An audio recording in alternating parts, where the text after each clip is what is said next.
तो दुष्यंत कुमार से ही शुरू करते हैं। लाइन अच्छी है, पांव के नीचे जमीन नहीं फिर भी यकीन नहीं। पांव के नीचे जमीन किसकी नहीं है? कांग्रेस के, सरकार के, या अडानी समूह के शर्मा?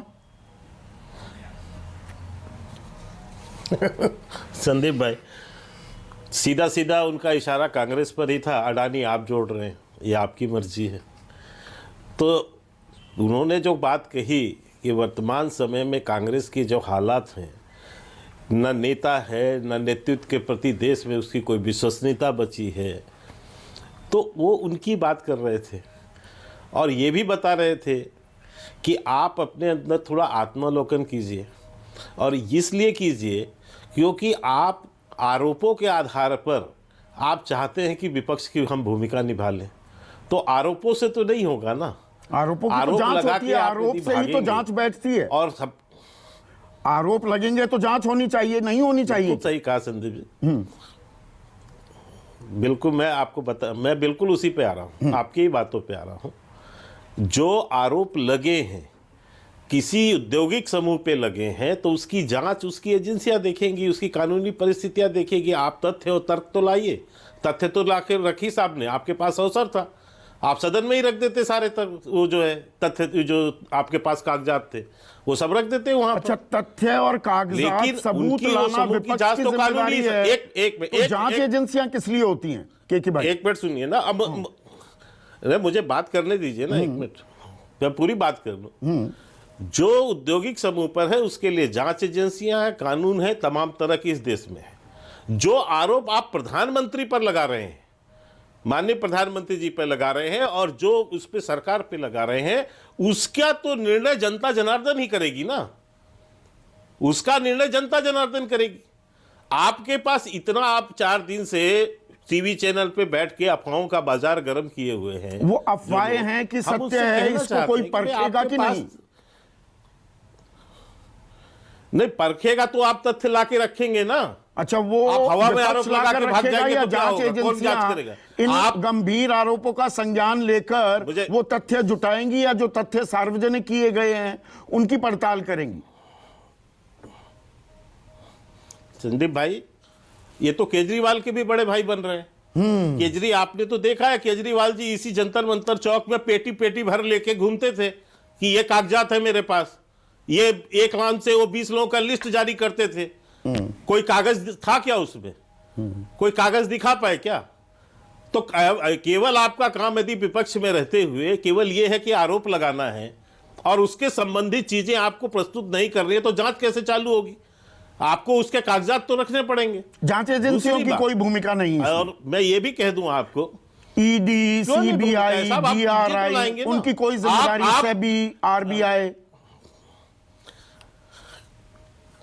क्या कहा सरकार ने, वित्त मंत्री जी ने, कि वो सब अपना अपना विषय देख रहे हैं। लेकिन आपका यदि आप आरोप लगाते हैं तो आपके पास कुछ तो तथ्य होने चाहिए। केवल आप हवा में बात करके उड़ेंगे क्या? अच्छा, मैं आपको ना, केवल आपके पास कोई तथ्य चाहिए। के भाई, आपको भी एक मिनट सुन लीजिए। हाँ, पूरी कीजिए बात। मैं इसलिए आपको कह रहा हूं कि पीछे भी कई घोटाले हुए हैं, उसके कागजात सामने आए हैं ना। 2G घोटाला का मामला सरकार नहीं सुन रही थी, लोग कोर्ट में गए, कोर्ट से फिर इंक्वायरी चालू हुई, इसके बाद सरकार ने चालू किया। आपको तो पता है कि वो 2G में जो मामले कोर्ट में गए थे और कोर्ट से वो चालू हुआ था, जिसमें कागजात रखे गए। कोयला घोटाले में जो है कागजात रखे गए। तो आप कागजात तो कुछ लाइए, कुछ चीजें तो दीजिए। आपका काम केवल ये है। मैं तो आज ये कहूंगा कि विपक्ष ने एक बहुमूल्य मौका, अपना अवसर को खो दिया। ये जो राष्ट्रपति अभिभाषण का अवसर था, राष्ट्रपति अभिभाषण का विषय पर सरकार अपनी पिछले उपलब्धियों को रखती है, कामों को गिनाती है, आने वाले आगामी कामों की चर्चा करती है, कार्य योजना की। आपके पास पूरा पूरा अवसर था 3 दिन में कि आप सरकार की जो है ढंग के आलोचना करते, आप जो है उसकी जो है कमियां निकालते। आपने अपना पूरा समय केवल और केवल एक जो है आरोपों पे आपने बिता दिया। आरोपों पर आपने अच्छा किया, 2G का जिक्र किया। अब 1 मिनट के भाई, मैं आपको ना आपकी इजाजत से और दर्शकों को भी एक जानकारी साझा भी कर लूंगा और आपसे सवाल भी पूछ लूंगा। 65 साल पीछे चलते हैं। 75 साल आजादी को हो गए, 65 साल पीछे चलते हैं। 16 दिसंबर 1957 जवाहरलाल नेहरू की सरकार थी। सांसद थे उन्हीं के दामाद फिरोज गांधी। फिरोज गांधी ने आरोप क्या लगाए, और देखिए इसमें दिलचस्प संयोग है, इसमें भी एलआईसी इन्वॉल्व थी। आरोप यह लगा संसद में कि एलआईसी ने 125 करोड़ 1,25,00,000 रुपए, और उस वक्त यह बहुत बड़ी रकम होती थी, हरिदास मुंद्रा को, जो कोलकाता का एक कारोबारी और साथ ही साथ सटोरिया था, उसको दे दिए।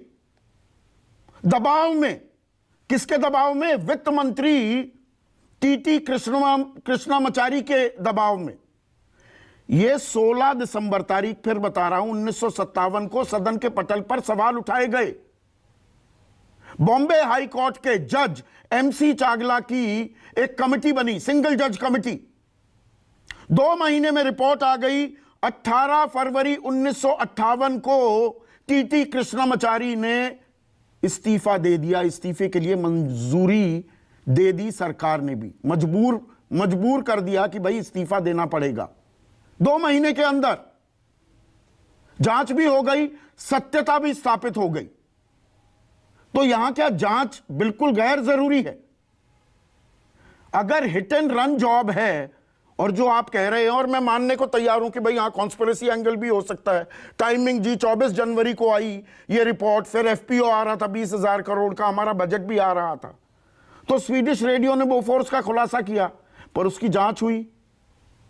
हर्षद मेहता कांड की जांच हुई, केतन पारेख की जांच हुई। आपने खुद कहा 2G, 3G, 4G, CWG, जीजा जी, सबकी जांच हुई ना, तो यहां जांच क्यों नहीं? नहीं, आपने अच्छे प्रश्न उठाए हैं। उस समय जो भी बातें रही होगी, 57 में मैं पैदा तो नहीं हुआ था, इसलिए मुझे उस घटना की जानकारी नहीं है, लेकिन इतिहास में एक विद्यार्थी के नाते पढ़ा जरूर। सबसे बड़ा फाइनेंशियल स्कैंडल और पहला फाइनेंशियल स्कैंडल था भारतीय इतिहास का। हाँ, मैं समझ गया सर, मैं जीप घोटाले से बात कर रहा हूं। मैं नेहरू जी की जमाने की ही बात कर रहा हूं कि ये तो कांग्रेस, और हम जो कहते हैं लाइन कि कांग्रेस और जो घोटाला एक दूसरे का पर्यायवाची हैं, तो ऐसा नहीं कहते हैं। जो ये स्वतंत्र भारत के इतिहास में शुरुआत से ही लेकर यहां तक कांग्रेस जब तक नहीं, सुन लीजिए, हाँ आज आइए ना, मैं इसी पे आ रहा हूँ। तो ये तो कांग्रेस पार्टी का पर्यायवाची नाम है भ्रष्टाचार, और इतने 70 सालों में एक नहीं, सैकड़ों घोटाले कांग्रेस की, इसीलिए तो विषय बना।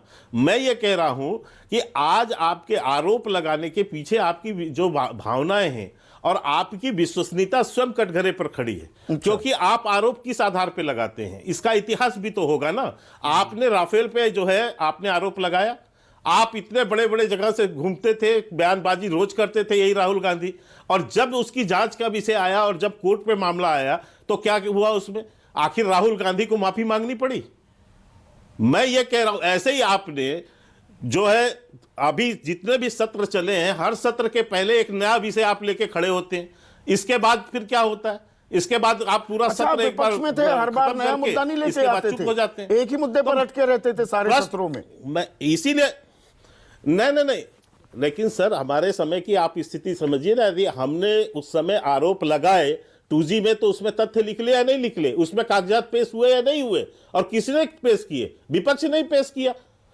और 2G घोटाले में हुआ तो क्या कागजात नहीं निकले? आप जो कर रहे हैं उसमें हम तो यही तो कह रहे हैं कि आपके पास कुछ है तो लाइए ना। तो तब निकलेंगे, जांच होगी। मैं ये 5वीं बार ये बात कह रहा हूं, जांच के बिना कागज कैसे निकल जाएंगे?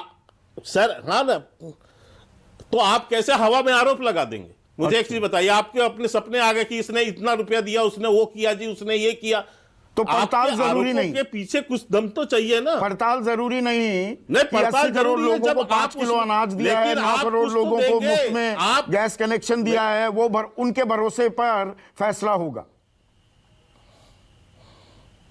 नहीं, फैसला तो वो जो फैसले की बात उन्होंने कही है, वो ये कहा है कि जो मेरे ऊपर आप अनर्गल आरोप लगा रहे हैं, जो राजनीतिक रूप से आप मेरे जो है विश्वसनीयता पर, मेरे निर्णय क्षमता पर, मेरे ईमानदारी पर जो आप प्रश्न उठा रहे हैं, उसका जवाब तो जनता ही देगी ना।